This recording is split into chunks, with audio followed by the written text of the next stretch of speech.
What if punishing Russia actually ended up punishing America?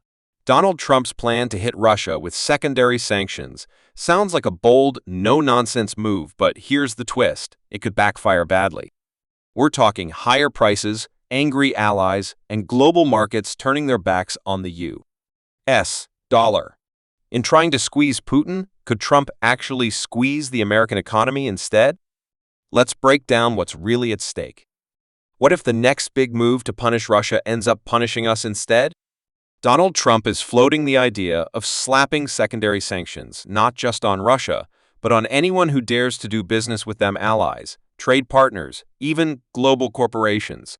It sounds like classic Trump, tough, bold, and headline-grabbing. But here's the thing, this strategy could blow back on the U.S. economy in ways most Americans haven't even considered. From rising costs to fractured alliances and a weakened dollar, the consequences could be massive. So today, we're digging into what secondary sanctions really mean, how they work, and why they might backfire big time. Donald Trump is reportedly planning to crack down hard on Russia if he returns to the White House, and one of the boldest strategies being floated is the use of secondary sanctions.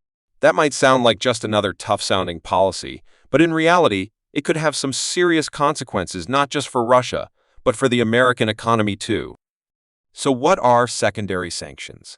Unlike regular sanctions that target a country directly, secondary sanctions go after anyone doing business with that country. In this case, that means not just punishing Russia, but also punishing other countries like India, China, or Turkey if they continue to trade or cooperate with Russia. It's basically the U.S. telling the rest of the world, if you work with Russia, you can't work with us. Now on the surface, that seems like it would make it harder for Russia to do business. And in some ways, it might. But here's the problem, the global economy doesn't revolve entirely around the United States anymore. Many countries have strong incentives to keep doing business with Russia, especially when it comes to oil, gas, food, and weapons. If Trump imposes aggressive secondary sanctions, there's a good chance those countries won't just back down, they'll find ways to work around the U.S.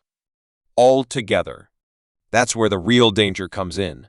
If companies and governments think that doing business with the U.S. is just too risky, that they could be punished anytime Washington doesn't like who they're trading with, they'll start building alternative systems. We're already seeing some of that with countries trading in currencies other than the U.S. dollar, or using different banking networks that don't rely on American institutions. That's a serious threat to the global role of the dollar and to American economic power in the long run. But the impact wouldn't just be global. It would hit right here at home. American businesses that operate internationally, from banks to manufacturers to tech companies, could get caught in the crossfire. If a country like India has to choose between dealing with Russia or dealing with the U.S., and it chooses Russia for energy reasons, then U.S. companies could lose big contracts and important partnerships. Even worse, this strategy could backfire with our allies. Europe has already imposed tough sanctions on Russia. If the U.S.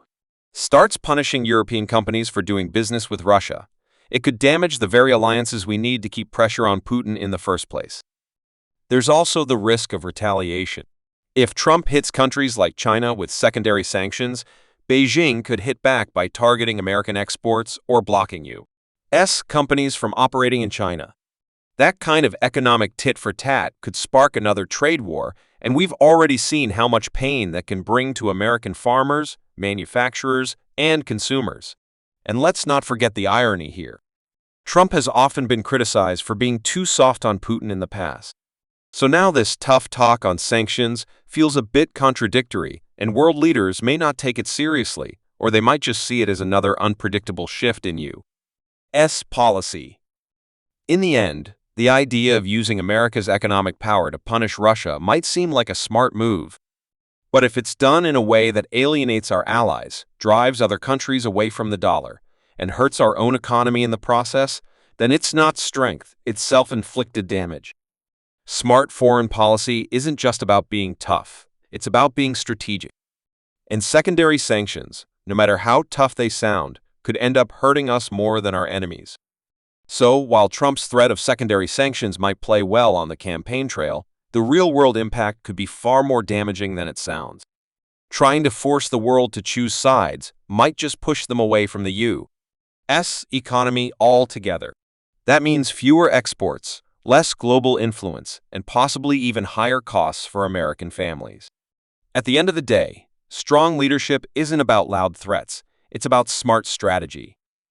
And when it comes to punishing Russia, we need a plan that hits the target, not one that ricochets and hits us instead. Thanks for watching. If you found this breakdown helpful, hit that like button, subscribe for more sharp takes on global politics and the economy, and drop your thoughts in the comment. We want to hear from you.